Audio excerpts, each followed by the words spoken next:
Hello बच्चों, आशा करता हूं आप सब लोग बहुत बढ़िया होंगे और मन लगा के पढ़ाई कर रहे होंगे। मानव स्वास्थ्य एवं रोग के पार्ट 3 में बच्चों आप सबका बहुत बहुत स्वागत है।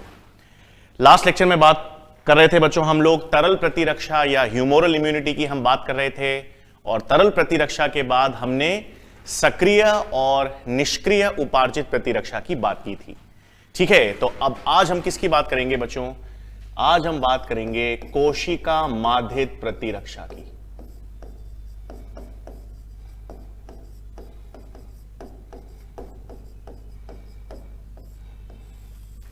और कोशिका माध्यित प्रतिरक्षा को हम किस नाम से जानते हैं अंग्रेजी में? Cell mediated immunity. ठीक है, तो अब हम किसकी बात करेंगे बच्चों? आज कोशिका माध्यित प्रतिरक्षा, या जिसे क्या कहते हैं, सेल मीडिएटेड इम्यूनिटी। हमने शुरुआत में ही देखा था कि जो उपार्जित प्रतिरक्षा है, उपार्जित प्रतिरक्षा को हमने दो प्रकार में विभेदित किया था। एक तरल प्रतिरक्षा यानी ह्यूमोरल इम्यूनिटी, और अब हम दूसरी प्रतिरक्षा की बात कर रहे हैं, उपार्जित कोशिका माध्यित या सेल मीडिएटेड। हमको इतना मालूम है बच्चों कि इस प्रकार की प्रतिरक्षा में, ये जो कोशिका माध्यित प्रतिरक्षा है, इसमें कौन सी कोशिकाएं काम करती हैं? T lymphocytes. तो इस प्रकार की प्रतिरक्षा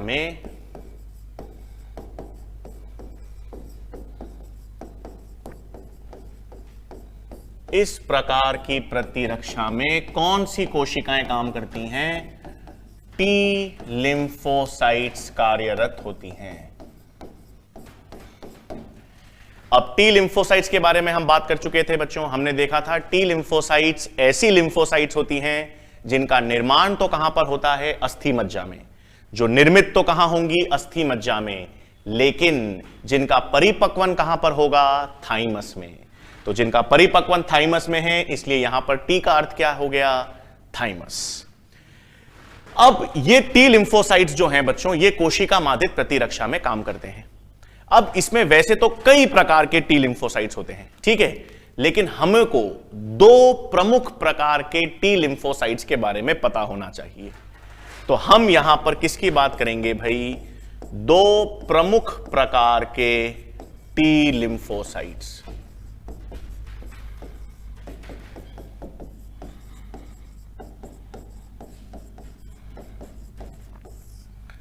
ठीक है, तो दो प्रमुख प्रकार के टी लिम्फोसाइट्स की हम बात करेंगे। दो प्रमुख प्रकार के टी लिम्फोसाइट्स में हम एक बात करेंगे बच्चों, टी हेल्पर, TH या CD4 सेल्स की, और दूसरा हम बात करेंगे बच्चों T cytotoxic, T killer, TCTL या CD8 सेल्स। ठीक है, तो हम किसकी बात कर रहे हैं बच्चों? टी लिम्फोसाइट्स की। अब वैसे तो टी लिम्फोसाइट्स कई प्रकार के होते हैं। हाँ, आगे जाएंगे तो आप देखेंगे टी सप्रेसर सेल्स होते हैं, टी DTH सेल्स होते हैं, कई अलग अलग प्रकार के, विभिन्न प्रकार के टी लिम्फोसाइट्स होते हैं। लेकिन दो सबसे प्रमुख टी लिम्फोसाइट्स के बारे में हमको पता होना चाहिए, और वो दो प्रमुख टी लिम्फोसाइट्स कौन से हैं? टी हेल्पर और टी साइटोटॉक्सिक। सबसे पहले तो एक एक करके बात करते हैं। टी हेल्पर, H को हमने टी हेल्पर को TH कहा है, लेकिन यहां पर एक नाम दिया है CD4। क्या मतलब है? और यहां पर जो टी साइटोटॉक्सिक या टी किलर सेल्स हम जिसे कह रहे हैं, उसको हमने नाम दिया है CD8। ये क्या है? तो ये क्या है बच्चों? ध्यान देंगे। अगर मैं ये टी कोशिकाएं बनाऊं टी लिम्फोसाइट्स की, ठीक है, ये मैं टी हेल्पर बना रहा हूं और ये मैंने एक टी साइटोटॉक्सिक कोशिका बनाई, तो ये जो CD8 और CD4 हैं, ये ग्लाइकोप्रोटीन्स हैं। CD4 और CD8 ये नाम क्या है बच्चों? ग्लाइकोप्रोटीन्स का नाम है, जो इनकी सतह पर पाए जाते हैं। मतलब टी हेल्पर कोशिकाओं की सतह पर एक CD4 नाम का प्रोटीन पाया जाता है, और CD8 या टी साइटोटॉक्सिक सेल्स की सरफेस पर CD8 प्रकार का ग्लाइकोप्रोटीन पाया जाता है। इस ग्लाइकोप्रोटीन से इनकी पहचान होती है। ठीक है, जब आप माइक्रोस्कोप में किसी ब्लड कोशिकाओं को देख रहे हैं, रुधिर कोशिकाओं का अध्ययन कर रहे हैं, तो आपको पता है आपके रुधिर में जो लाल रंग की कोशिकाएं हैं वो तो आरबीसीज हैं, है ना, इरेथ्रोसाइट्स हैं, और जो श्वेत रंग की है वो डब्ल्यूबीसीज हैं। अब डब्ल्यूबीसीज में भी कितने प्रकार की हैं? ग्रैन्युलोसाइट्स हैं, ए ग्रैन्युलोसाइट्स हैं, ग्रैन्युलोसाइट्स में फिर न्यूट्रोफिल्स, इएसिनोफिल्स, बेसोफिल्स हैं। ए ग्रैन्युलोसाइट्स में हमारे पास मोनोसाइट्स और लिम्फोसाइट्स हैं। लिम्फोसाइट्स में भी बी लिम्फोसाइट्स हैं और टी लिम्फोसाइट्स हैं। बी लिम्फोसाइट की पहचान कैसे करोगे? बी लिम्फोसाइट की सतह पर आपको वाई आकार के एंटीबॉडीज मिल जाएंगी, तो आपको मालूम चल जाएगा बी लिम्फोसाइट्स हैं। लेकिन टी लिम्फोसाइट्स की पहचान कैसे करोगे? कैसे मालूम चलेगा टी हेल्पर कोशिकाएं हैं? कैसे मालूम चलेगा टी किलर कोशिकाएं हैं? तो उनकी सतह पर प्रोटीन्स की पहचान करके। अगर आप एक कोशिका की सतह पर CD4 प्रोटीन आपको दिख रहा है तो आपको मालूम चल गया वो CD4 के कारण वो कौन सी कोशिकाएं हो गई? टी हेल्पर कोशिकाएं। अगर आपको एक CD8 प्रकार का प्रोटीन दिख रहा है तो वो क्या कहेंगे? T killer cells. ठीक है, CD का फुल फॉर्म होता है कॉम्प्लीमेंट डिटरमाइनिंग। ठीक है, CD का फुल फॉर्म क्या है? Complement determining. लेकिन फुल फॉर्म की जरूरत नहीं है। CD4 एक प्रोटीन है जिससे किसकी पहचान होती है? टी हेल्पर कोशिकाओं की। और CD8 ग्लाइकोप्रोटीन है जिससे किसकी पहचान होती है? टी किलर सेल्स की। अब ये तो बात हो गई, पहचाननी कैसे जाएंगे? टी हेल्पर कैसे पहचाने जाएंगे? CD4 के द्वारा। टी किलर सेल्स कैसे पहचाने जाएंगे? CD8 के द्वारा। अब करेंगे क्या? काम कैसे करेंगे?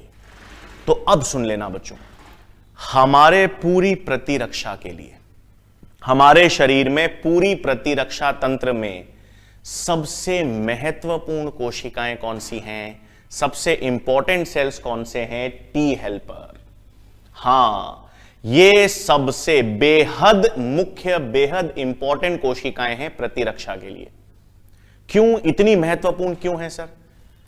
क्योंकि ये जो टी हेल्पर कोशिकाएं हैं ना बच्चों, टी हेल्पर कोशिकाएं जब सक्रिय होंगी, मतलब हमारे शरीर में कोई बाहर से प्रतिजन आया, हमारे शरीर के अंदर बाहर से कोई संक्रमण आया, कोई जीवाणु आया, कोई वायरस आया, कोई प्रतिजन आया, तो सबसे पहले उसकी पहचान कौन करता है? T helper.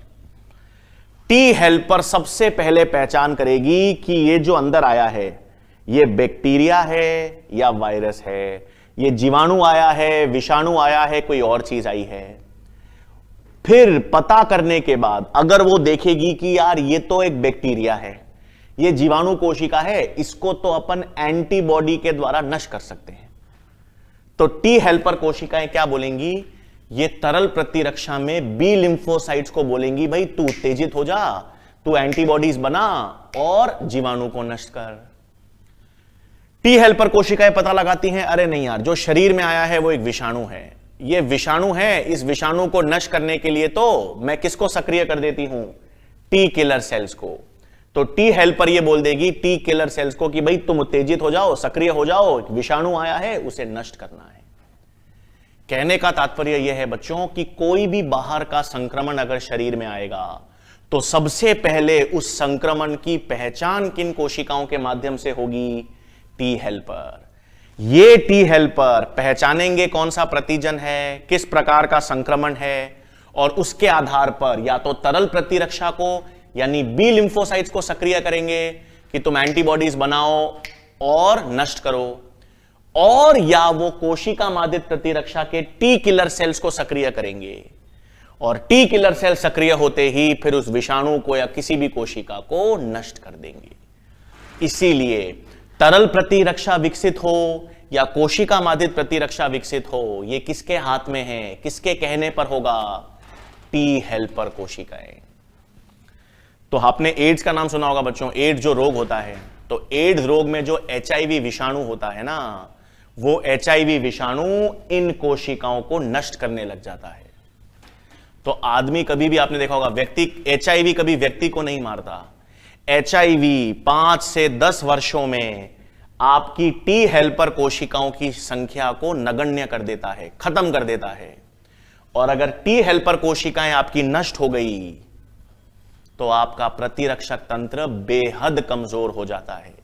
इतना कमजोर हो जाता है प्रतिरक्षक तंत्र कि हल्के जुकाम लगने से भी मृत्यु हो सकती है व्यक्ति की, क्योंकि जुकाम का वायरस से लड़ने के लिए भी आपका प्रतिरक्षक तंत्र तैयार नहीं है। क्योंकि प्रतिरक्षक तंत्र की सबसे मुख्य हथियार ही क्या था? T helper. और एचआईवी विषाणु ने इसी हथियार को नष्ट कर दिया। तो आपका प्रतिरक्षक तंत्र इतना कमजोर हो जाता है कि कोई हल्का सा छोटा सा संक्रमण लगने पर भी व्यक्ति की एड्स में क्या हो जाती है? मौत हो जाती है। ठीक है, तो सबसे पहले हम किसकी बात करेंगे बच्चों? टी हेल्पर कोशिकाओं की।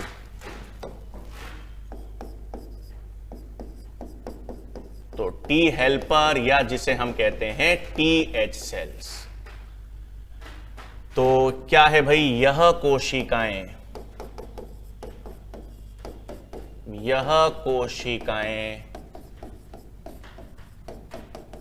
सक्रिय होने पर तरल अथवा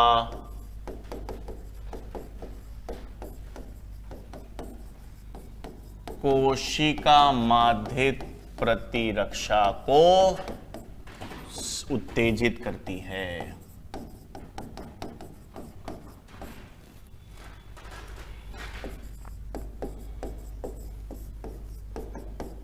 ठीक है, तो इसलिए सबसे महत्वपूर्ण कोशिकाएं कौन सी हो गई आपकी प्रतिरक्षक तंत्र के लिए? टी हेल्पर, क्योंकि ये सक्रिय होंगी, उसके बाद ये तरल को भी और कोशिका माध्यित प्रतिरक्षा किसी को भी सक्रिय करने की क्षमता रखती है। तो यहां पर एक नोट और याद रखेंगे बच्चों। नोट क्या है? जो एड्स का एचआईवी विषाणु है, एचआईवी विषाणु इन्हीं टी हेल्पर यानी CD4 कोशिकाओं को नष्ट कर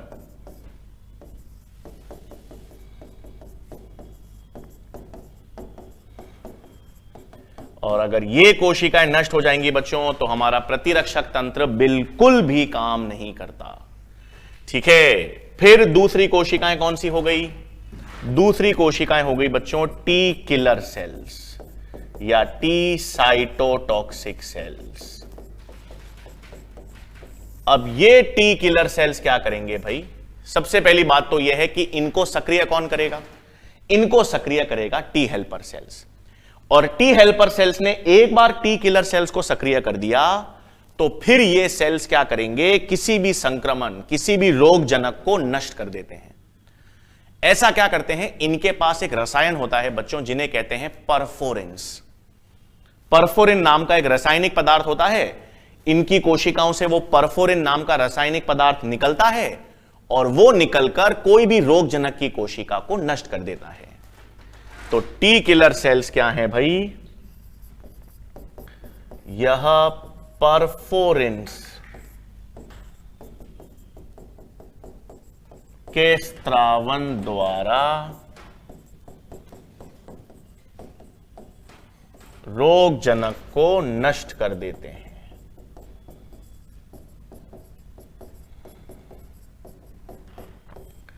ठीक है बच्चों, तो ये दो प्रमुख प्रकार के क्या पता होने चाहिए? दो प्रमुख प्रकार के टी लिम्फोसाइट्स के बारे में, टी हेल्पर कोशिकाएं और टी किलर कोशिकाएं। फिर नेक्स्ट चीज आपको मालूम होनी चाहिए बच्चों, ये जो कोशिका माध्यित प्रतिरक्षा हम पढ़ रहे हैं ना, ये दो महत्वपूर्ण जगह काम करती है। मतलब हमारे शरीर में यदि कोई विषाणु संक्रमण हो गया या हमारी कोई सामान्य कोशिका कैंसर कोशिका में बदल गई, ठीक है, विषाणु संक्रमण हो या कैंसर का संक्रमण हमारे शरीर में हो, तो विषाणु संक्रमण और कैंसर कोशिकाओं को नष्ट करने में हमारे पास सबसे बेहतर विकल्प क्या होता है? कोशिका माध्यित प्रतिरक्षा। मतलब अगर विषाणु संक्रमण को नष्ट करना है या कैंसर कोशिकाओं को नष्ट करना है तो हमारे शरीर में कौन सा प्रतिरक्षक तंत्र सबसे ज्यादा काम करेगा? कोशिका माध्यित प्रतिरक्षा। तो पहला लक्षण तो आपको ध्यान रखना है यहां पर,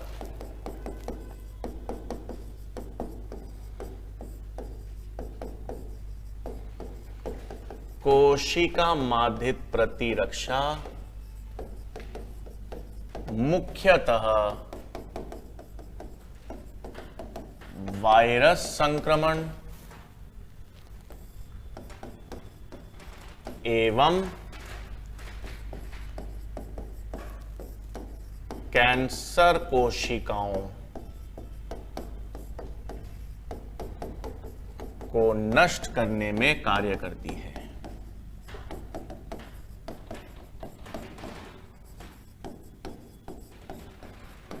ठीक है, तो मुख्य रूप से विषाणु संक्रमण हो या कैंसर कोशिकाओं हो, उनके विरुद्ध कौन सा तंत्र ज्यादा काम करेगा? कोशिका माध्यित प्रतिरक्षा। और एक और काम होता है, जब हम लोग अंग प्रत्यारोपण करते हैं बच्चों, है ना, किडनी ट्रांसप्लांट करते हैं, लिवर ट्रांसप्लांट करते हैं, जब हम किसी भी अंग का प्रत्यारोपण करते हैं तो सीधे कर सकते हैं क्या? किसी भी व्यक्ति की किडनी को किसी भी व्यक्ति के किडनी में डाल सकते हैं क्या? नहीं ना, शरीर में नहीं, क्योंकि किसी दूसरे व्यक्ति की किडनी जो है वो उस व्यक्ति के लिए बाह्य प्रतिजन के रूप में काम करेगी, और हमारा प्रतिरक्षक तंत्र, उस व्यक्ति का प्रतिरक्षक तंत्र उसे अस्वीकार करेगा, उसके विरुद्ध लड़ेगा, उसको बाहर फेंकने की कोशिश करेगा। क्यों? क्योंकि वो बाह्य प्रतिजन है। तो अंग प्रत्यारोपण के दौरान ये जो अस्वीकार, जो अंगों का अस्वीकार होता है, रिजेक्शन होता है ग्राफ्ट का, वो किस कारण होता है? वो भी कोशिका माध्यित प्रतिरक्षा के कारण। तो अंग प्रत्यारोपण में हम पढ़ेंगे बच्चों, ये अंग प्रत्यारोपण का कॉन्सेप्ट भी पढ़ेंगे, लेकिन अभी के लिए आपको पता होना चाहिए कि जब अंग की अस्वीकृति होती है वो भी किस कारण होती है? वो कोशिका माध्यित प्रतिरक्षा के कारण है। तो इसे हम अंग्रेजी में क्या कहते हैं बच्चों? ग्राफ्ट रिजेक्शन या अंग अस्वीकृति में भी CMI, कोशिका माध्यित प्रतिरक्षा को मैं क्या लिख रहा हूं? CMI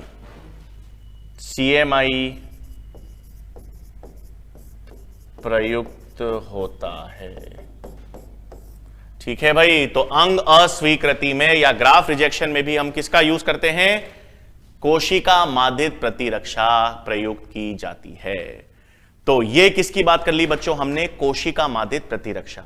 आपको याद रखना है कोशिका माध्यित प्रतिरक्षा में कौन सी कोशिकाएं हैं? T lymphocytes. दो प्रमुख प्रकार की टी लिम्फोसाइट्स आपको याद रखनी है, टी हेल्पर और टी किलर। सबसे महत्वपूर्ण, पूरे प्रतिरक्षक तंत्र के लिए सबसे महत्वपूर्ण कोशिकाएं हैं टी हेल्पर, क्योंकि यही आगे चलकर तरल प्रतिरक्षा को भी सक्रिय कर सकती है, यानी बी लिम्फोसाइट्स को भी सक्रिय कर सकती है और टी किलर सेल्स को भी सक्रिय कर सकती है।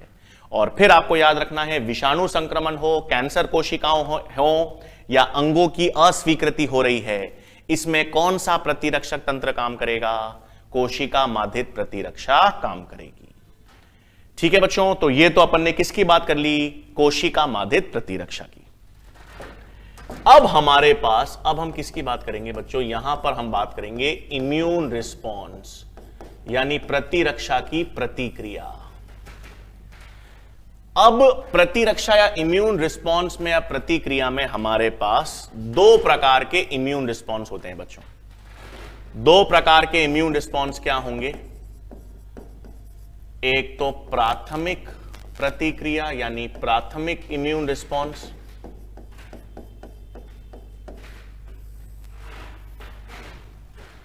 और एक हमारे पास द्वितीयक सेकेंडरी इम्यून रिस्पॉन्स, जिसे हम एक और नाम से जानते हैं एनामनेस्टिक रिस्पॉन्स।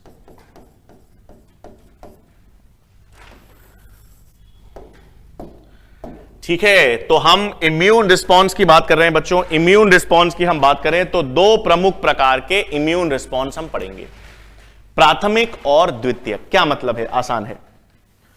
मान लो एक प्रतिजन है बच्चों, एक प्रतिजन यानी बाह्य प्रतिजन शरीर में पहली बार आया, तो अगर एक बाह्य प्रतिजन शरीर में पहली बार आएगा, पहली बार वो शरीर में संपर्क में आएगा, पहली बार संपर्क में आने पर जो हमारा प्रतिरक्षक तंत्र विकसित होगा, जो हमारी एंटीबॉडीज या इम्यून कोशिकाएं विकसित होंगी पहली बार, उसे आप कहोगे प्राइमरी रिस्पॉन्स, है ना। जब कोई प्रतिजन, बाह्य प्रतिजन पहली बार शरीर में प्रवेश करेगा या हमारे में पहली बार संपर्क में आएगा, तो हमारा सिस्टम, हमारी प्रतिरक्षा जब एंटीबॉडीज या कोशिकाओं का विकास करेगी तो उसे कहेंगे प्राथमिक रिस्पॉन्स।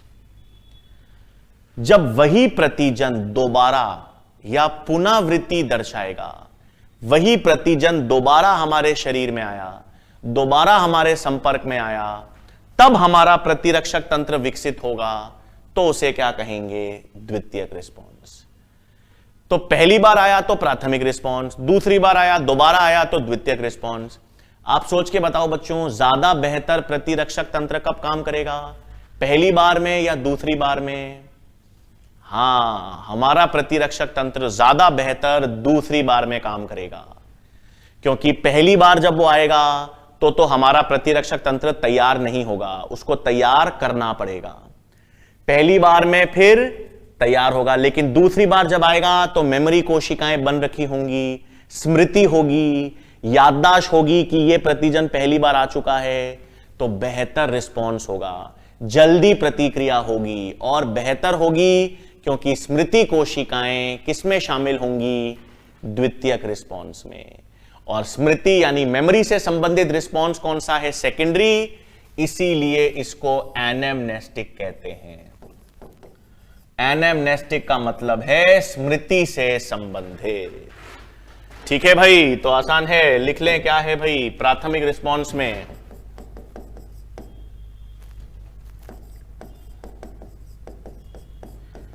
बाह्य प्रतिजन के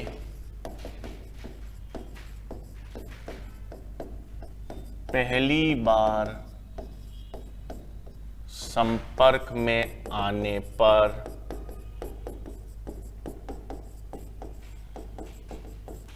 विकसित इम्यून रिस्पॉन्स।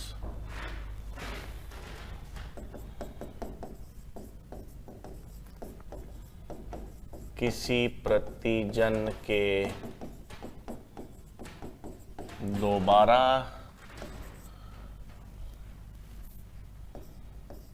या पुनरावृत्त संपर्क में आने पर विकसित इम्यून रिस्पॉन्स।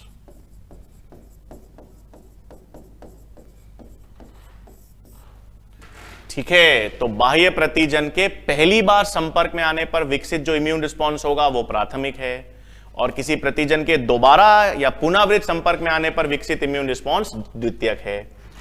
यहां पर स्मृति नहीं होगी, यहां पर किसी प्रकार की स्मृति नहीं होगी, लेकिन जब दोबारा आएगा तो उसके लिए क्या बन चुकी होगी? स्मृति। स्मृति कोशिकाएं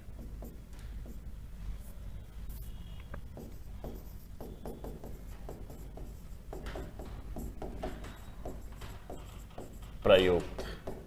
ठीक है, प्राइमरी रिस्पॉन्स को विकसित होने में अधिक समय लगेगा और वो कम प्रभावी होगा।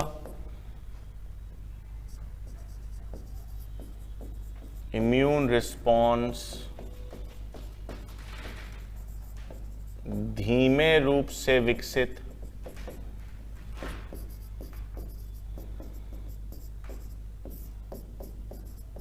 एवं कम प्रभावी। ठीक है, धीमे रूप से विकसित होगा और कम प्रभावी होगा, जबकि द्वितीयक में तेजी से विकसित होगा, बेहतर रूप से विकसित होगा और अधिक प्रभावशाली।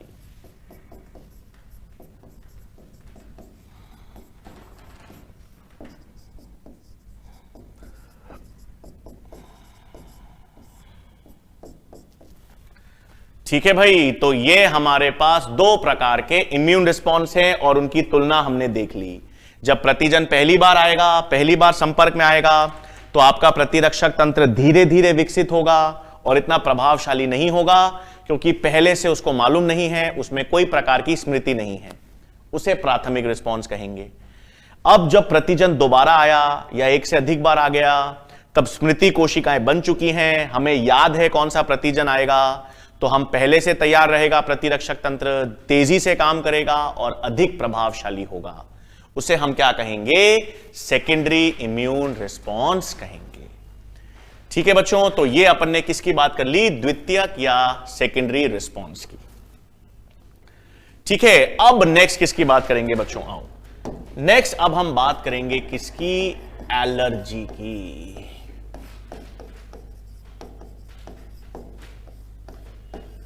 ठीक है, अब ध्यान से समझेंगे बच्चों, एलर्जी क्या है। हम कहते हैं ना काफी बार, हाँ भाई, अगर कोई घर में पालतू कुत्ते या बिल्ली रखते हैं तो कुत्ते या बिल्ली की जो त्वचा होती है, स्किन होती है, या उसके रोम बाल होते हैं, उससे लोगों को एलर्जी होती है। हाँ, फिर आपने देखा होगा कि पराग कण होते हैं, काफी पोलन ग्रेन से खेतों में जो पराग कण होते हैं, लोगों को उनसे एलर्जी होती है। अलग अलग प्रकार के भोजन पदार्थ हो सकते हैं, पेय पदार्थ हो सकते हैं, किसी भी कोई भी चीज है, कहते हैं ना, जिससे हमको एलर्जी है। तो ये एलर्जी है क्या? तो पहली चीज आपको पता होनी चाहिए, हम एलर्जी को कहां पर पढ़ रहे हैं? प्रतिरक्षक में पढ़ रहे हैं। इसका मतलब एलर्जी जो है वो एक तरह का इम्यून रिस्पॉन्स है, एक तरह की प्रतिरक्षा की प्रतिक्रिया है। अब ये प्रतिक्रिया है सर, तो क्या मतलब? अब सुनो, कोई भी चीज से, किसी भी व्यक्ति को किसी भी चीज से एलर्जी हो सकती है। मैंने कहा पराग कणों से एलर्जी हो सकती है, पालतू जानवरों के रोम से एलर्जी हो सकती है, कोई भोजन पदार्थ से एलर्जी हो सकती है, कोई पेय पदार्थ से एलर्जी हो सकती है। किसी भी चीज से एलर्जी अगर हो, जो किसी भी तरीके से एलर्जी हो, तो वो होगी तो किसी बाह्य प्रतिजन से, शरीर के खुद के हिस्से से थोड़ी एलर्जी होगी। तो कोई भी एलर्जी होगी तो वो बाह्य प्रतिजन के कारण होगी, और बाह्य प्रतिजन के विरुद्ध तो हमारा इम्यून रिस्पॉन्स ही विकसित होगा। तो किसी भी बाह्य प्रतिजन के विरुद्ध जब हमारी प्रतिरक्षा की प्रतिक्रिया विकसित होगी तो उसे कहेंगे एलर्जी। तो इसमें नया क्या है भाई? इसमें नई चीज क्या है? इम्यून रिस्पॉन्स तो हम पढ़ ही रहे हैं। इसमें नई चीज यह है कि ये जो इम्यून रिस्पॉन्स होगा, ये जो प्रतिक्रिया विकसित होगी, वो जरूरत से ज्यादा संवेदनशील होगी, वो जरूरत से ज्यादा विकसित होगी, या अनावश्यक रूप से विकसित होगी। क्या मतलब है? देखो बच्चों, अगर कोई बैक्टीरिया या वायरस हमारे शरीर में आता है, कोई रोगजनक आता है, तो कोई रोगजनक तो हमें हानि पहुंचाने आया है। कोई भी जीवाणु या विषाणु है वो रोग उत्पन्न करेगा, नुकसान करेगा, हमारे अंगों को नुकसान पहुंचाएगा, तो उससे लड़ने की जरूरत है, प्रतिरक्षा की जरूरत है। लेकिन कोई परागकण हमारे शरीर में आ रहा है, कोई जानवरों का रोम आपके शरीर में आ रहा है, तो वो ज्यादा नुकसान पहुंचाएगा क्या आपको? नहीं। लेकिन वो ज्यादा नुकसान, ज्यादा हानिकारक है नहीं, लेकिन फिर भी उसके विरुद्ध जरूरत से ज्यादा अनावश्यक, अति संवेदनशील प्रतिक्रिया अगर दे दी जाए सिस्टम, तो उसे एलर्जी कहेंगे। तो है तो एक इम्यून रिस्पॉन्स, लेकिन एक ऐसा इम्यून रिस्पॉन्स था जिसकी आवश्यकता ही नहीं थी। आज कोई जानवर का रोम बाल अगर शरीर में चला भी जाए तो वो नुकसान थोड़ी करेगा, कोई नुकसान नहीं करेगा, लेकिन उसके विरुद्ध शरीर ने प्रतिरक्षा प्रतिक्रिया दे दी क्योंकि वो बाहर की चीज है, तो अनावश्यक हुई। जितनी विकसित होनी चाहिए थी उससे कहीं ज्यादा विकसित हो गई।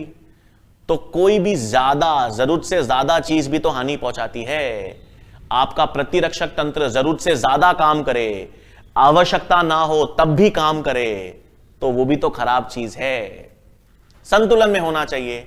कोई नुकसान पहुंचाने वाली चीज आपके शरीर में आए तब आपका प्रतिरक्षक तंत्र उससे लड़ना चाहिए, लेकिन कोई खराब चीज शरीर में आई ही नहीं, ऐसी कोई चीज आ गई। बादाम खाने से लोगों को एलर्जी होती है। अब बादाम तो अच्छी चीज है, बादाम में तो पोषक तत्व होते हैं, लेकिन बादाम भी तो बाह्य प्रतिजन है। तो किसी व्यक्ति के शरीर ने उसके विरुद्ध प्रतिक्रिया दे दी, प्रतिरक्षक तंत्र को जरूरत से ज्यादा उत्तेजित कर दिया, तो प्रतिरक्षक तंत्र जरूरत से ज्यादा उत्तेजित होगा तो वो आप ही के अंगों को नुकसान पहुंचाएगा, आप ही के शरीर को नुकसान पहुंचाएगा, और उसे ही क्या कहेंगे? एलर्जी कहेंगे। तो एलर्जी है क्या भाई? अब अगर हम एलर्जी को बात करें तो ये एक अनावश्यक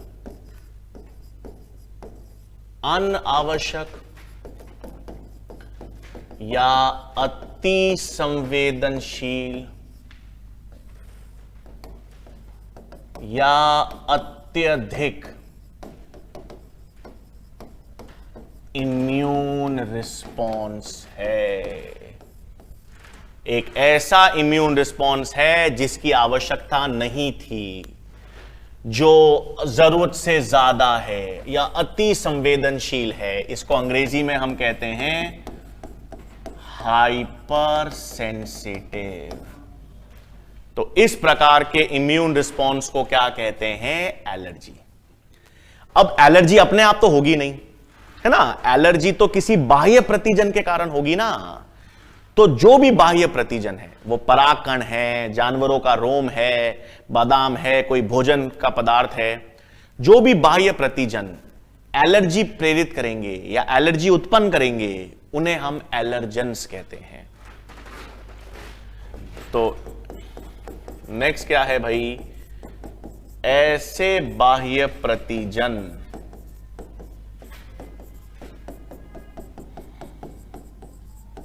जो एलर्जी प्रेरित करते हैं,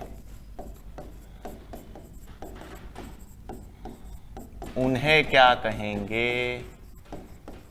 उन्हें एलर्जेंस कहते हैं। ठीक है, तो ऐसे बाह्य प्रतिजन जो एलर्जी प्रेरित करते हैं, उन्हें क्या कहेंगे? एलर्जेंस। एलर्जेंस के उदाहरण क्या क्या हैं भाई? परागकण, जंतुओं के रोम जिसे हम कहते हैं एनिमल डैंडर इत्यादि। और एलर्जी रोग कौन से होते हैं? एलर्जिक रोग के उदाहरण, एलर्जी संबंधित रोग क्या थे बच्चों? एक तो होता है परागकणों से हे फीवर, और एक हमने मानव कारिकी में पढ़ा था एस्थमा। तो ये किसके उदाहरण हैं? एलर्जी। मतलब ये एक तरह का इम्यून रिस्पॉन्स है, लेकिन ऐसा इम्यून रिस्पॉन्स जिसकी जरूरत ही नहीं थी, जो जरूरत से ज्यादा काम कर रहा है। अब इस एलर्जी में तीन चीजें और याद रखनी है बच्चों। एलर्जी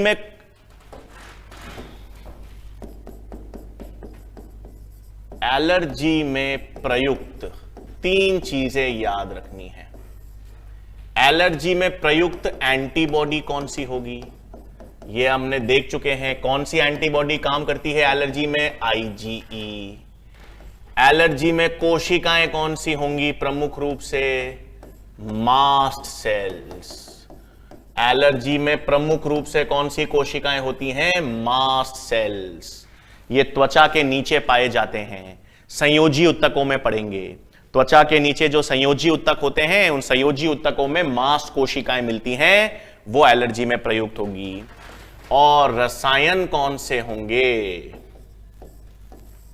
रसायन होते हैं दो, हिस्टामीन और सेरोटोनिन। तो हिस्टामीन और सेरोटोनिन किसमें प्रयुक्त होंगे? एलर्जी में प्रयुक्त होंगे। तो हिस्टामीन, सेरोटोनिन रसायन प्रयुक्त होंगे, मास्ट कोशिकाएं प्रयुक्त होंगी, आईजीई। हां, हमने मानव कारिकी में पढ़ा भी था। एलर्जी के दौरान किन कोशिकाओं की संख्या बढ़ भी जाती है? इएसिनोफिल्स। मास्ट सेल्स तो प्रयुक्त हो रहे हैं, लेकिन एलर्जी है शरीर में, कैसे मालूम चलेगा? इएसिनोफिल्स की संख्या भी बढ़ जाएगी। भाई प्रतिरक्षक तंत्र जरूरत से ज्यादा बढ़ेगा, तो जरूरत से ज्यादा कोशिकाओं की संख्या बढ़ेगी, इएसिनोफिल्स की संख्या भी बढ़ जाएगी। ठीक है, तो एलर्जी के प्रभाव को कम करने के लिए क्या करते हैं? अब एलर्जी जो खराब ही है ना, एलर्जी में आपका प्रतिरक्षक तंत्र जरूरत से ज्यादा काम कर रहा है, और प्रतिरक्षक तंत्र जरूरत से ज्यादा काम कर रहा है, जरूरत से ज्यादा कोशिकाएं उत्तेजित हो गई, तो वो आपके ही अंगों को हानि पहुंचाएंगी, आप ही के शरीर को नुकसान पहुंचाएंगी। तो एलर्जी के प्रभाव को कम करना पड़ेगा। कैसे कम करोगे एलर्जी के प्रभाव को? एंटीहिस्टामीन देकर। एलर्जी में कौन सा केमिकल प्रयुक्त हो रहा है? हिस्टामीन। तो एलर्जी के प्रभाव को कम करने के लिए क्या देंगे? एंटीहिस्टामीन्स। स्टेरॉइड्स देते हैं और एपिनेफ्रिन देते हैं। तो यह भी ध्यान रखना है, एलर्जी के प्रभाव को कम करने हेतु, ठीक है, एलर्जी के प्रभाव को कम करने हेतु क्या दिया जाता है?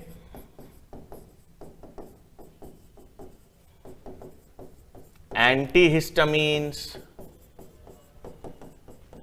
स्टेरॉइड्स और एपिनेफ्रिन। ये तीनों प्रमुख उदाहरण याद रखने हैं। ये स्टेरॉइड्स का सेवन करते हैं ना बच्चों हम लोग, जैसे एलर्जी में तो देनी पड़ती है, लेकिन सामान्य अवस्था में भी हम कहते हैं ना ज्यादा स्टेरॉइड्स नहीं लेने चाहिए। वो लोग बॉडी बिल्डिंग के लिए या मसल्स बढ़ाने के लिए स्टेरॉइड्स के इंजेक्शन लेते हैं, तो स्टेरॉइड्स के साइड इफेक्ट्स बहुत होते हैं। और स्टेरॉइड्स का सबसे बड़ा साइड इफेक्ट होता है बच्चों कि स्टेरॉइड्स हमारे प्रतिरक्षक तंत्र को कमजोर करता है। तो अगर आपका प्रतिरक्षक तंत्र जरूरत से ज्यादा काम कर रहा है तो स्टेरॉइड्स काम करेंगे कि भाई जरूरत से ज्यादा काम कर रहा है प्रतिरक्षक तंत्र तो उसे कम कर दिया जाए, ठीक है। लेकिन जब आपका प्रतिरक्षक तंत्र सामान्य है, सामान्य प्रतिरक्षा है आपकी, और फिर आप स्टेरॉइड्स का सेवन कर रहे हो तो वो प्रतिरक्षक तंत्र को कमजोर करता रहता है, ठीक है। तो एक और चीज, एक उदाहरण याद रखना है बच्चों, जैसे मैंने कहा हे फीवर, एस्थमा, एक और तरह की एलर्जी होती है जिसे कहते हैं एनाफाइलैक्टिक शॉक। हाँ, ये घातक होता है बच्चों। ये क्या है? कभी कोई भी एक रासायनिक पदार्थ, ऐसा कोई रासायनिक पदार्थ जो शरीर में प्रवेश कर जाए, ठीक है, ऐसा कोई रासायनिक पदार्थ है जो शरीर में प्रवेश कर गया, और यदि कोई रासायनिक पदार्थ शरीर में प्रवेश कर गया और शरीर में प्रवेश करने के बाद उसने एक ऐसा रिएक्शन दर्शाया, प्रतिरक्षक कोशिकाओं को इतना तेजी से उत्तेजित किया कि उससे प्रतिरक्षक कोशिकाओं ने आपके ही अंगों को हानि पहुंचा दी अचानक से और उससे मृत्यु हो जाए, तो उसे एनाफाइलैक्टिक शॉक कहते हैं। यह भी किसमें आता है? एक तरह का एलर्जिक रिस्पॉन्स है, अति संवेदनशील इम्यून रिस्पॉन्स है, ठीक है भाई। तो एलर्जी में क्या याद रखना है आपको कि कौन सी एंटीबॉडी प्रयुक्त होती है, कौन सी कोशिकाएं प्रयुक्त होंगी और कौन से रसायन। और एलर्जी के प्रभाव को कम करने के लिए हम क्या देते हैं? एंटीहिस्टामीन, स्टेरॉइड्स और एपिनेफ्रिन, ठीक है बच्चों। फिर नेक्स्ट हमारे पास अब क्या आते हैं? नेक्स्ट अब हम पढ़ेंगे लिम्फॉइड ऑर्गन्स के बारे में।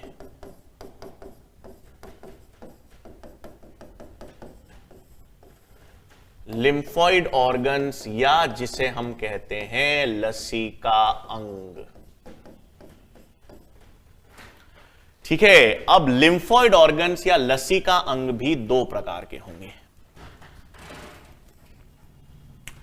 दो प्रकार के लसिका अंग या लिम्फॉइड ऑर्गन्स क्या होते हैं बच्चों? एक तो होते हैं प्राथमिक लसिका अंग,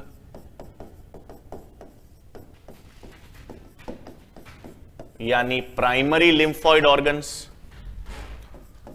और एक होते हैं द्वितीयक लसिका अंग, यानी सेकेंडरी लिम्फॉइड ऑर्गन्स। तो दो प्रमुख प्रकार के लसिकांग पढ़ेंगे, प्राथमिक और द्वितीयक। मतलब क्या है पहले तो सुन लो। प्राथमिक लसिका अंग का मतलब है ये ऐसे लिम्फॉइड ऑर्गन्स हैं जहां पर प्रतिरक्षक कोशिकाओं का निर्माण होगा, प्रतिरक्षक कोशिकाओं का परिपक्वन होगा। तो प्रतिरक्षक कोशिकाएं जहां पे निर्मित होंगी, जहां पर उनका परिपक्वन होगा, उन्हें क्या कहेंगे? प्राथमिक लसिका अंग। तो ऐसे अंग या ऐसे अंग जहां पर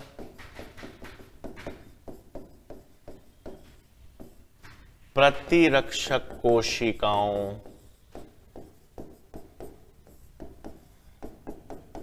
का निर्माण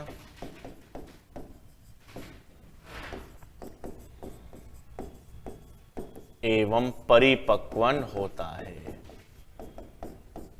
ठीक है। तो ऐसे अंग जहां पर प्रतिरक्षक कोशिकाओं का निर्माण एवं परिपक्वन, परिपक्वन मतलब वो प्रतिजन संवेदी बनती हैं,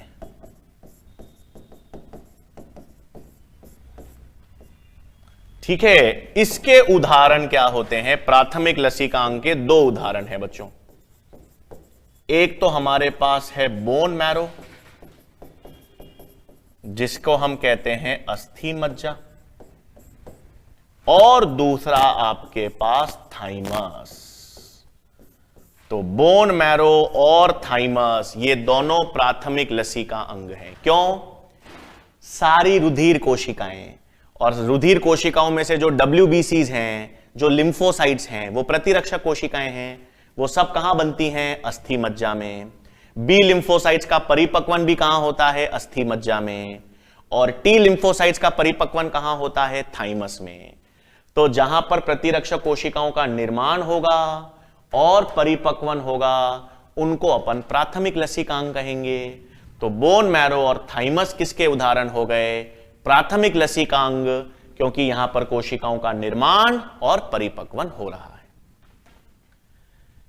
फिर द्वितीयक लसिकांग क्या हो गए भाई? ये ऐसे लंग हैं या ऐसे अंग होंगे बच्चों जहां पर ऐसा सूक्ष्म वातावरण उपलब्ध होगा जहां पर ये प्रतिरक्षक कोशिकाएं और वृद्धि करेंगी और प्रतिजन के साथ संपर्क में आएंगी।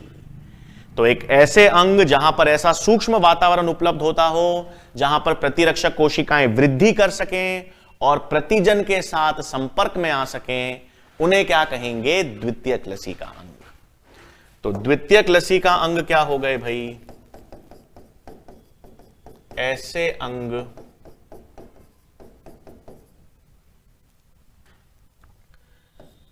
जो प्रतिरक्षक कोशिकाओं की वृद्धि एवं प्रतिजन के संपर्क हेतु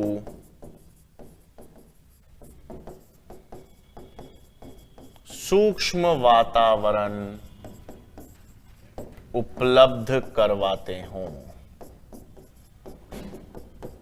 ठीक है, तो ऐसे अंग जो प्रतिरक्षक कोशिकाओं की वृद्धि में और प्रतिजन के संपर्क के लिए एक सूक्ष्म वातावरण उपलब्ध करवाएंगे, उन्हें हम क्या कहते हैं? द्वितीयक लसिका अंग। अब द्वितीयक लसिका अंग के कई सारे उदाहरण हैं। द्वितीयक लसिका अंग के काफी उदाहरण तो अपन ने पढ़े भी हैं बच्चों। इसमें उदाहरण आता है स्प्लीन का, प्लीहा। प्लीहा किसका एग्जाम्पल है? द्वितीयक लसिका अंग का। फिर लिम्फ नोड्स किसका उदाहरण है? द्वितीयक लसिका अंग का। टॉन्सिल्स गले में हमने पढ़े थे। छोटी आंत में पेयर्स पैचेस हमने पढ़े थे। और एक माल्ट अभी हम पढ़ेंगे। तो ये सब किसके? माल्ट भी कह सकते हो, इसको गाल्ट भी कह सकते हो। तो ये सब किसके उदाहरण हो गए बच्चों? द्वितीयक लसिका अंग के। ये सबसे इंपॉर्टेंट तो है, आपसे पूछ सकते हैं, सीधे उदाहरण पे आते हैं सवाल। प्राथमिक लसिका अंग कौन सा है? द्वितीयक लसिका अंग कौन सा है? ठीक है, तो द्वितीयक लसिका अंग में प्लीहा हो गया, lymph nodes, tonsils, Peyer's patches, MALT और गाल्ट। टॉन्सिल्स के बारे में हम पढ़ चुके हैं बच्चों, गले में होते हैं। पेयर्स पैचेस भी छोटी आंत के क्षेत्र में अपन पढ़ चुके हैं। लिम्फ नोड्स की बात भी हमने लसिका तंत्र में कर ली थी। अब एक एक करके बात करेंगे। सबसे पहले हम बात करेंगे प्लीहा, स्प्लीन की। ठीक है, तो किसकी बात करें बच्चों? यहां पर हम स्प्लीन या प्लीहा। तो अगर आपको याद हो बच्चों, प्लीहा या स्प्लीन की बात भी हमने की थी मानव कार्यकी में। हमने कहा था आरबीसीज नष्ट, काम करने के बाद आरबीसीज नष्ट कहां होते हैं? प्लीहा में। इसलिए इनको आरबीसी का कब्रिस्तान कहते थे, हमने पढ़ा था। फिर अतिरिक्त रुधिर का संचय कहां होता है? स्प्लीन या प्लीहा में। इसलिए इसको blood bank of the body भी कहते हैं। और ये एक द्वितीयक लसिका उत्तक भी है। तो ये तो हमने देख लिया। अब स्प्लीन की संरचना की बात करें बच्चों।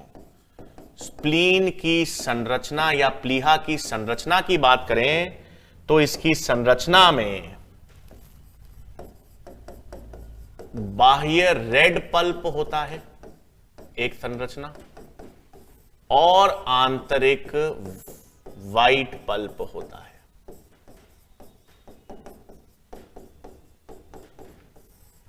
ठीक है, मतलब अगर हम प्लीहा की संरचना देखें ना बच्चों, तो प्लीहा की संरचना में आपको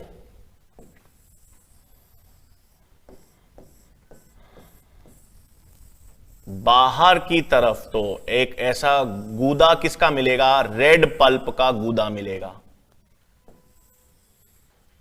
और अंदर की तरफ आपके पास ये व्हाइट पल्प की संरचना होगी। अब ये रेड पल्प व्हाइट पल्प का क्या मतलब है बच्चों, सुन लेंगे। जो रेड पल्प है बाहर का, ये रेड इसलिए है क्योंकि यहां पर नष्ट हो चुके आरबीसीज हैं, नष्ट हो चुके आरबीसीज हैं।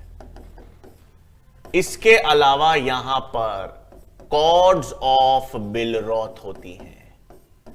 क्या होती हैं, कॉर्ड्स ऑफ बिलरॉथ। ये कोशिकाओं का संकुल मिलेगा।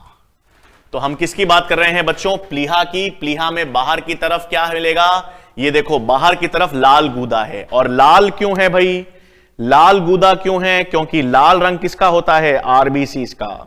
तो लाल रंग अगर आरबीसीज का है तो इस कारण अपन ने इसको क्या नाम दे दिया, रेड पल्प नाम दे दिया। फिर मैंने आपको कहा उसके साथ साथ इसमें क्या है, बिलरॉथ की कॉर्ड्स। अब बिलरॉथ की कॉर्ड्स में आपको क्या मिलेंगे भाई, इसमें मैक्रोफेजेस मिलेंगे। इसमें आपको क्या मिलेंगे, मैक्रोफेजेस।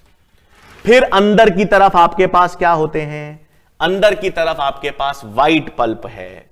और अंदर जो व्हाइट पल्प है यहां पर आपको क्या मिलते हैं, मुख्य रूप से टी लिम्फोसाइट्स। मुख्य रूप से क्या मिलते हैं, टी लिम्फोसाइट्स और एक विशेष प्रकार की प्रतिरक्षा कोशिकाएं, डेंड्राइटिक सेल्स। ये डेंड्राइटिक एक विशेष प्रकार के लिम्फोसाइट्स हैं, एक विशेष प्रकार की प्रतिरक्षा कोशिकाएं हैं, डेंड्राइटिक सेल्स। कहां पे मिलेंगे, अंदर यानी आंतरिक व्हाइट पल्प। इसका मतलब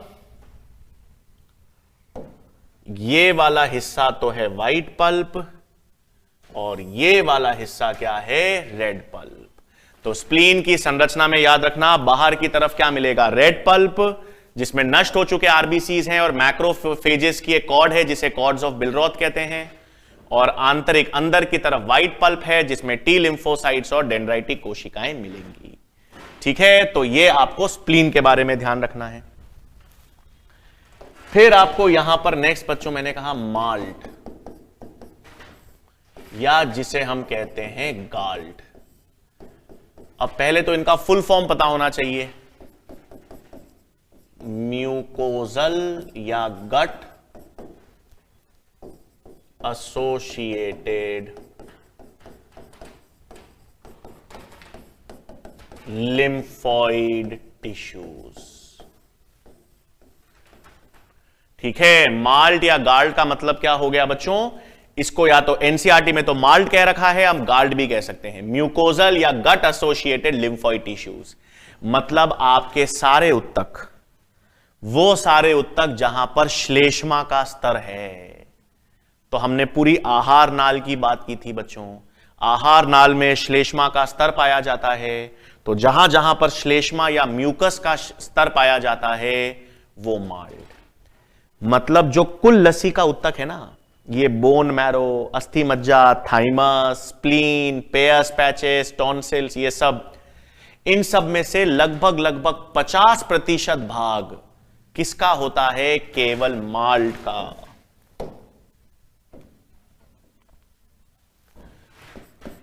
तो कुल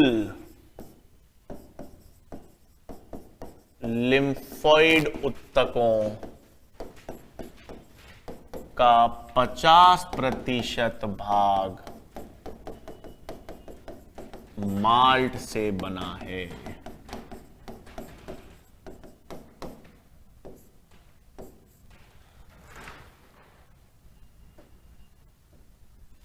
ठीक है भाई, तो आपके पास क्या क्या याद रखना है, हमने द्वितीयक लसी का उत्तक की बात की बच्चों। द्वितीयक लसी का उत्तक में हमारे पास स्प्लीन की बात कर ली, lymph nodes, tonsils, Peyer's patches, MALT. और सबसे अधिक 50% अंग, 50% लसी का अंगों में से भाग किसका है, माल्ट का। क्योंकि जहां जहां पर श्लेष्मा का आवरण होगा, जहां जहां पर श्लेष्मा का स्तर होगा, उन सभी उत्तकों को किसमें शामिल किया जाएगा, माल्ट में। इसीलिए कुल लिम्फोइड या लसिका उत्तकों का 50% भाग किससे बना हुआ है? माल्ट से बना हुआ है। ठीक है बच्चों, तो ये अपन ने किसकी बात कर ली? प्राथमिक और द्वितीयक लसिका उत्तक की।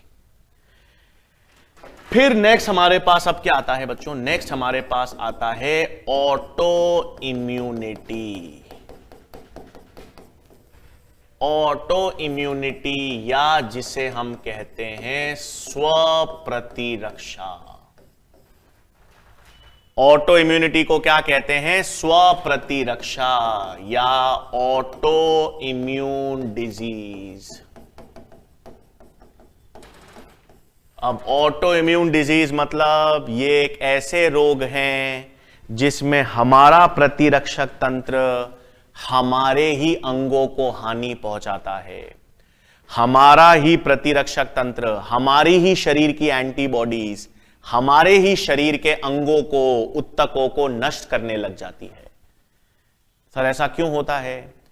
मैंने कहा था बच्चों, हमारा जो प्रतिरक्षक तंत्र है, जो उपार्जित प्रतिरक्षा है, वो अपने और पराये में फर्क समझती है। ठीक है, उसे पता है अपने अंग कौन से हैं, अपना हिस्सा कौन सा है, पराये कौन से हैं। तो हमारा आनुवांशिक रूप से, ये सब आनुवांशिकी है बच्चों, आनुवांशिक रूप से हमारे शरीर में ऐसी एंटीबॉडीज बनती हैं जो हमारे अंगों को हानि नहीं पहुंचाती, बाहर प्रतिजन को नुकसान पहुंचाती है। लेकिन जब उत्परिवर्तन आनुवांशिक कारणों से गड़बड़ हो जाती है, तो आनुवांशिक कारणों से ऐसी एंटीबॉडीज का निर्माण होने लग जाता है जो हमारे अंगों के खिलाफ काम करती है। और इन आनुवांशिक कारणों से ही क्या देखा जाता है?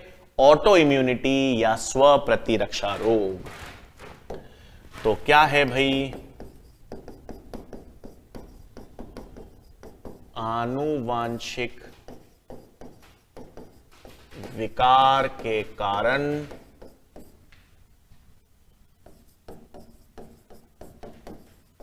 स्वयं की एंटीबॉडीज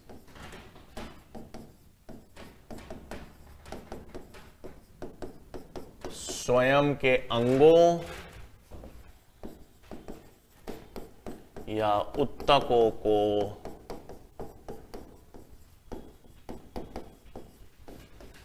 हानि पहुंचाती है। और इसको जब हमारी ही एंटीबॉडीज, हमारे ही शरीर की एंटीबॉडीज हमारे ही अंगों या उत्तकों को हानि पहुंचाए, तो उसे क्या कहते हैं? Auto immune disease. अब कई सारे ऑटो इम्यून डिजीज जो हैं वो हमने ह्यूमन फिजियोलॉजी में पढ़े हुए हैं, है ना। कई सारे ऑटो इम्यून डिजीजेस हमने पढ़े हुए हैं, तो उसी की लिस्ट बना देते हैं अब। ठीक है, स्व प्रतिरक्षा रोग,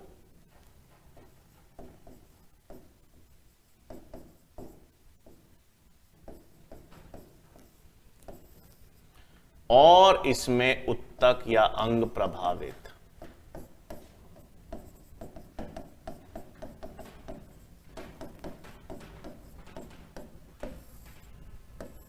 तो याद करो बच्चों, हमने कौन कौन से स्व प्रतिरक्षक रोगों की बात कर रखी थी। तो अब याद आएंगे एक एक करके। याद है, सबसे पहले अपन ने देखा था र्यूमेटॉइड आर्थराइटिस। ठीक है, अब ये सारे रोग बच्चों हम मानव कार्यकी में पढ़ चुके हैं। ठीक है, तो र्यूमेटॉइड आर्थराइटिस ये भी एक स्व प्रतिरक्षा रोग है, जिसमें हमारे जोड़ यानी जॉइंट्स प्रभावित होते हैं। मतलब हमारे जो जोड़ या जॉइंट्स होते हैं, उन्हीं को हमारी ही एंटीबॉडीज नष्ट करने लग जाती है। तो र्यूमेटॉइड आर्थराइटिस ये हमने पढ़ा है। फिर कौन सा पढ़ा था बच्चों? याद करो आप एक एक करके। Type 1 diabetes.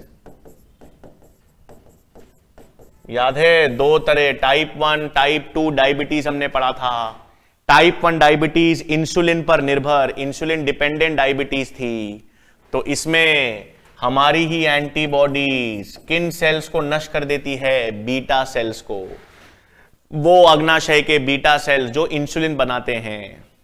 ये भी हमने कहां पढ़ा था? ह्यूमन फिजियोलॉजी या मानव कार्यकी में। फिर मायस्थेनिया ग्रेविस ये भी पढ़ा था। कहां? पेशियों वाले चैप्टर में। मायस्थेनिया ग्रेविस जो न्यूरोमस्कुलर जंक्शन को प्रभावित करता था, इसमें हमारी ही एंटीबॉडीज किसे नष्ट कर दी थी एसिटाइल कोलिन के ग्राही को, एसिटाइल कोलिन ग्राही को हमारी एंटीबॉडीज नष्ट कर देती थी। फिर ग्रेव्स डिजीज, जिसको हम एक्सोप्थेल्मिक गॉइटर भी कहते थे, यह भी अपन ने हॉर्मोन्स के चैप्टर में देखा था। इसमें हमारी ही एंटीबॉडीज किसे नष्ट करती थी, TSH थायराइड स्टिम्युलेटिंग हार्मोन के ग्राही को।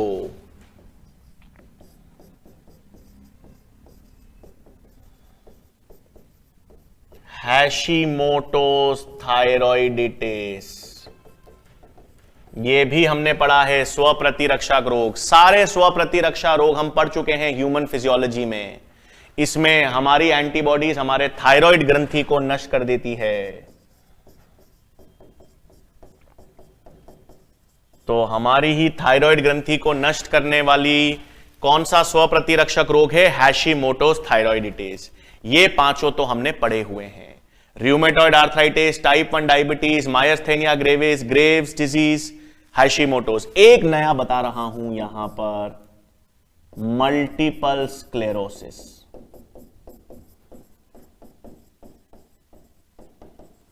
ठीक है, मल्टीपल स्क्लेरोसिस ये हमने नहीं पढ़ा बच्चों। ये एक नया स्वप्रतिरक्षक रोग है। इसमें हमारी ही एंटीबॉडीज मस्तिष्क को हानि पहुंचाती हैं।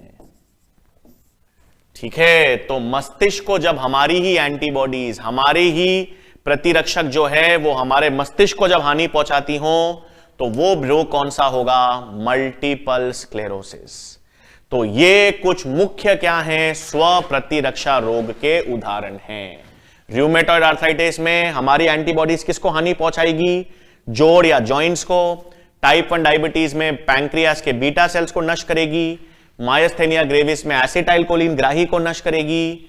ग्रेव्स डिजीज में TSH ग्राही को नष्ट करेंगी। हैशिमोटोस थायराइडिटिस में थायराइड ग्रंथि। और एक नया रोग मल्टीपल स्क्लेरोसिस जिसमें मस्तिष्क को एंटीबॉडीज नष्ट करेंगी। तो ये अलग अलग प्रकार के क्या हो गए बच्चों, स्वप्रतिरक्षक रोग हो गए। ठीक है, तो आज हमने क्या बात की है, आज हमने प्रमुख रूप से कोशिका, भाई हम उपार्जित प्रतिरक्षा की बात कर रहे थे, तो उपार्जित प्रतिरक्षा में हम तरल प्रतिरक्षा तो पढ़ चुके थे। तो तरल प्रतिरक्षा के बाद हमने किसकी बात की, कोशिका मादित प्रतिरक्षा। वो कोशिका मादित प्रतिरक्षा जिसमें कौन सी कोशिकाएं काम करती हैं, टी लिम्फोसाइट्स।